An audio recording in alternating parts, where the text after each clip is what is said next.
Live only on DAZN, November 15th, Eubank Jr versus Benn 2. The first was a classic, now it's the rematch. The greatest rivalry British boxing has ever seen. Eubank Jr versus Benn 2, November 15th. Click the link in the description to buy now. This is Charlie Parsons for the Stomping Ground, live and available on DAZN with the VP of Marketing at DAZN, Mr. Alfie Sharman. Seeing as you're the VP of Marketing, I've never asked this. Go on. Who is the P of Marketing, or the top G of Marketing? The P of Marketing? Yeah. The P.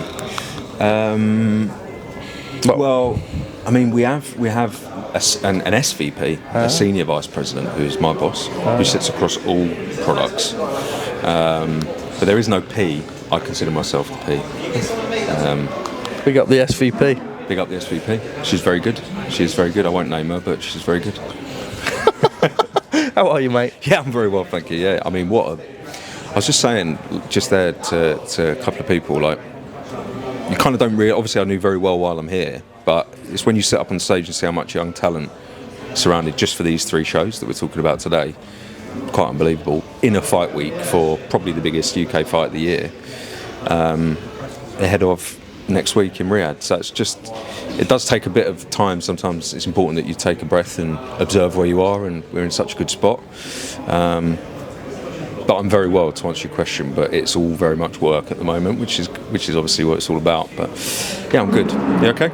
I'm good. We're excited. There's so much going on in the world of boxing. It always feels like November and December are manic. Even more manic this year with shows going on over Christmas time. Obviously, the Night of the Samurai out in Riyadh, Saudi Arabia. Let's go straight into the big one this week. Which one? As a whole. This week. Yeah. Chris Eubank Jr versus Conor Benn, the rematch. Now, an instrumental week for DAZN as well, because obviously last time round a shared pay-per-view with Sky. This time round it is the DAZN product. How excited are you, all of the guys, for the hard work that's been put on behind the scenes? Super excited, yeah. I mean, look, there has been a lot of hard work. It's important to call that out. There's a lot of people behind the scenes at DAZN worldwide who work extremely hard on scheduling, to make these fights available, to work hard on getting them exclusive, which, as you rightfully say, we are. We've done lots of deals with distribution partners, so you can still buy on Sky. It will be a DAZN show, but via the DAZN app, but purchase via Sky Q. You can get it on Amazon Prime, Virgin Media. So, I say this a lot, but it is about making boxing accessible, and we believe our platform is the best viewing experience in the world, wherever you are in the world, on any device. But we also appreciate that a lot of people have their habits and the way in which they watch. In the UK, the US, all over the world. So partnering with these distribution networks to make sure that essentially as many people watch the fights as possible is and will always be one of our objectives. So, but I mean, what a great fight. I mean, it's going to really start today. Obviously, we've got the grand arrivals in a few hours. And yeah, then it really takes off. So I can't wait. I'll be there Saturday. We expect huge numbers on platform. I think Tony Bellew said it once that these guys could fight 13 times and everyone will be a war. And I actually do believe that. Outside of the fact that there's the animosity, but stylistically as well. Conor's just extremely aggressive. And I think he brings out the aggression in Chris as well. I think Chris responds a bit like his dad did to having it put on him in a similar manner, right? Which is going to make for fireworks. And I think regardless of what happens for each fighter, there's a big fight next to them. Obviously Conor's a lot younger than Chris, but I think what they've both demonstrated, outside of the fact that they're dangerous in the ring, that they can sell a show, and that they're personalities, and boxing is a personality sport, as well as it being obviously one that relies on skill, which both have. So yeah, I'm really excited, mate. Is part of your job done when you have 2 athletes like Chris and Conor? No.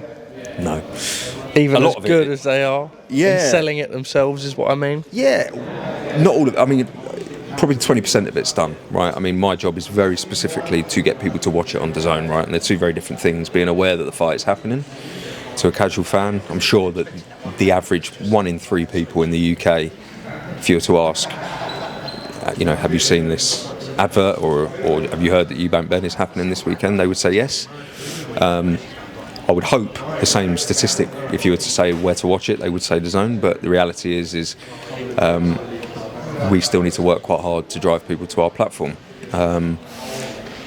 We also need to show people that it's value for money. We also need to show people that there's more on the DAZN platform beyond Saturday, which there is. Obviously, we're here talking about some amazing subscription shows in December, ahead of 2 additional pay-per-views closing the year in Japan, 27th of December, and out in Riyadh next week. But no, I mean, one of the dirtiest phrases you can say is the fight sells itself. I've been saying that for like 5 years. People say, "Oh, this one sells itself." It doesn't. They never really, truly. They never really do. Itself. It obviously helps, and they are 2 very charismatic guys, very marketable, very relatable, divisive, love, hate, all the ingredients for it to be. I think people like to watch the 2 of them clash as well. Like even in the face-off. Away from like the animosity, like I've always said, I thought they'll get on. I mean, like one day, and people within the camp saying no, not a chance. But actually, even just seeing like the little petty squabbles over the Rolls Royce and the stuff like that, I think that's the stuff that people get engaged with. I think you're right. They do, and one thing's for sure is that they're fighting Saturday, right? All being well, obviously, there's still a few days to go. I don't want to jinx that, but so they're going to lay their hands on each other, as Conor says, his turn of phrase, in a few days. There's also the history, of course, between the dads and the family, and there's been a lot of not particularly very nice things said to each other from either camp, and spilling into teams, promoters as well. It's very much a kind of everyone's involved. But yeah, I think you're right. I think there's certainly some more respect this time round, which you would expect given how much of a performance both men put on. But in particular, I think maybe Chris, whether he would admit it or not, looks at Conor in a slightly different way than he did back in April. Just the fact that he took him the distance, took quite a few rounds off him as well. But obviously he got the victory, so he'll feel confident. But I think he'll be, and you can tell in some of the content that you've been producing, that we've been producing and putting out, that whether they like to admit it or not, there probably is a little bit more respect than there was last time round when it comes to fighting. Whether that's personal or not, I don't know. Let's look at, I suppose, the rest of the year as a whole, because there's so much going on. When you look at Matchroom's schedule, it's completely flat out. We've just had the press conferences here. Obviously for Monaco, there's a little show on a Wednesday night, and then obviously to Accra, Ghana, like you say, Night of the Samurai in Riyadh. Matchroom are in Stockton, in California in December. There is so much going on. What a time to be a fight fan as well. Yeah, I kind of feel like we're spoilt at the moment a little bit. Just with the volume of shows in quick succession, a lot of which are part of your DAZN subscription.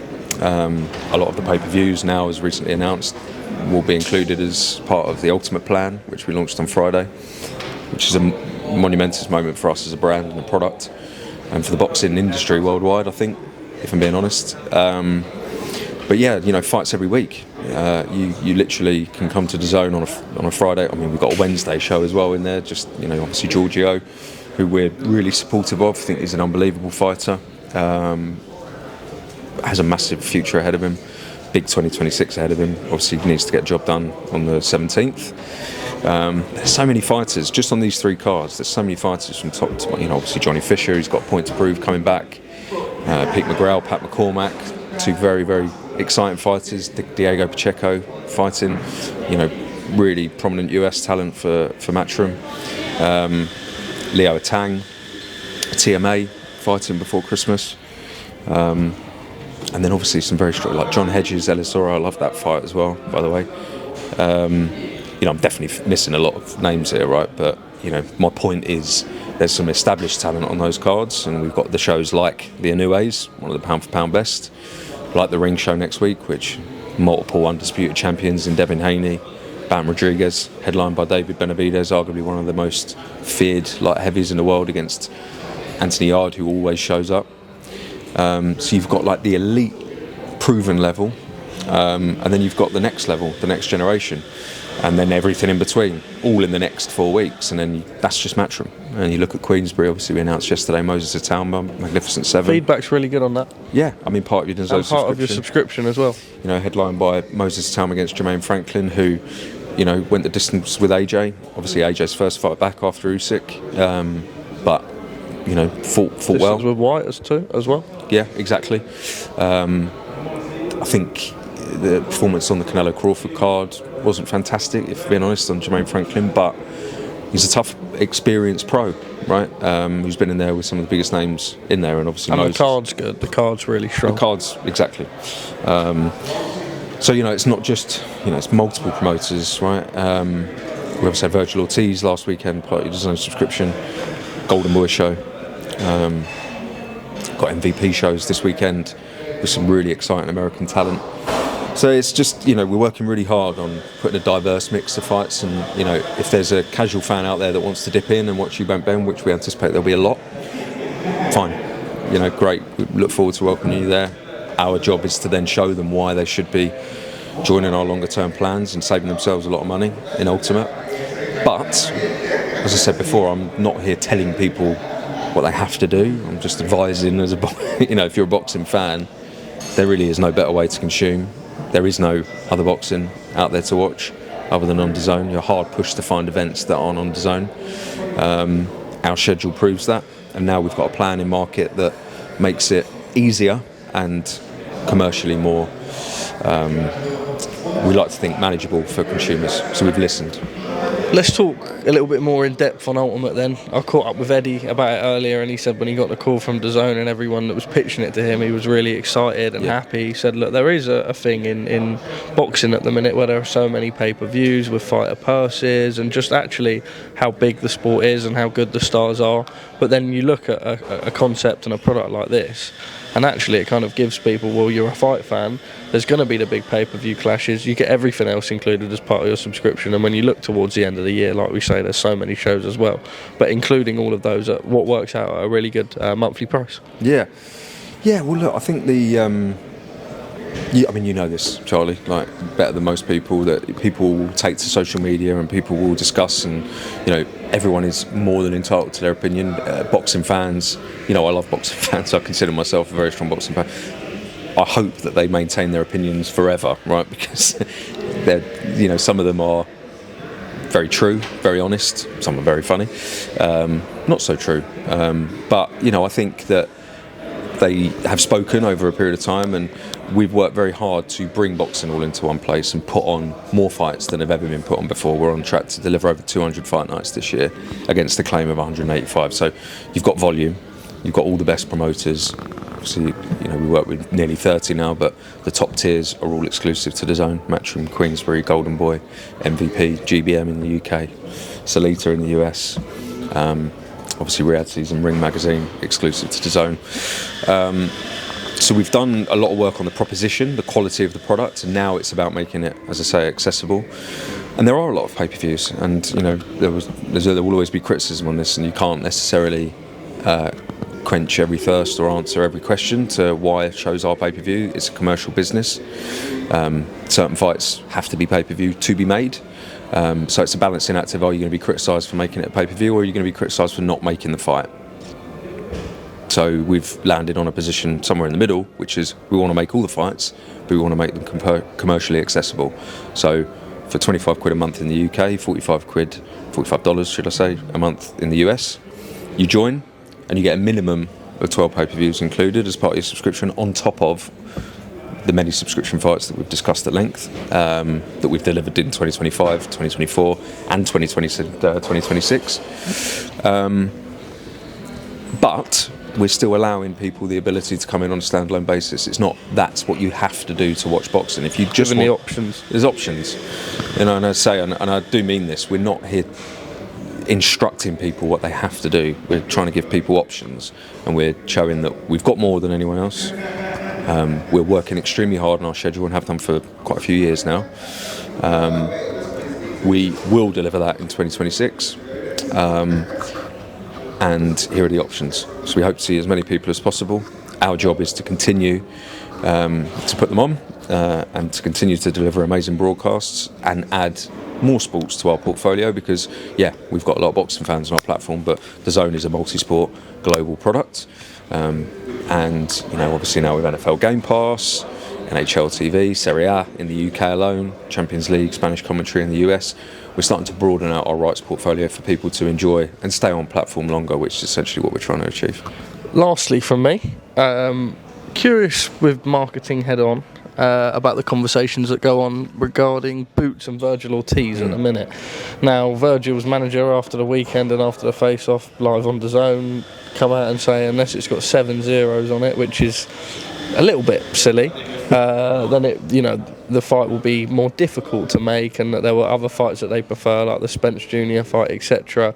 It seems, and it's been reported online, that DAZN are kind of going to Golden Boy, look, no, we want to see Virgil versus Boots. We're both on the same platform. Obviously, two contrasting promoters in the US, but doing the face-off and everything, you would assume that would be the straightforward fight that you guys all want to make. We want to make the fight. It's a simple answer. We want to make the fight. You asked me to give a marketing head answer, so I'll give you that first. It needs to be commercially viable for everyone, for the zone, for the promoters, for the fighters, most importantly. I don't necessarily agree with the number that was given out over the weekend. I don't think many people do. No. Don't worry. That's good. But we want to make the fight. I mean, who wouldn't want to make that fight? So I'm not going to sit here and give you a fluffy answer as to get around that. A lot of work is being done. We're confident that we've got very strong relationships with all our promotional partners. There's no better place, or no better time, should I say, to make the fight than now, given the fact that obviously both fighters are with DAZN exclusively, first and foremost, as are their promotional teams. Boots went to the fight. That's a pretty big sign that he wants it. I don't know Virgil particularly very well personally, but he seems like a very game opponent and a dangerous fighter. And I know, look, we're talking about Oscar De La Hoya here as one of the most decorated fighters of all time. He knows what it's like to want the big fights. He's been in the big fights. So let's see. We very much give our promoters the brief of these are the types of fights we want to make them work. So that's where we are now. When and if it gets made, it will be on a basis that's commercially viable for everyone. But we hope to make some announcements fairly soon in that space, in either direction, because I know that there's a lot of noise about it. I'd love to see it. Alfie Sharman, 17 minutes banked. It's our longest one to date. Is it? Too long? No, never. Good to catch up, Cheers, sir. Charlie.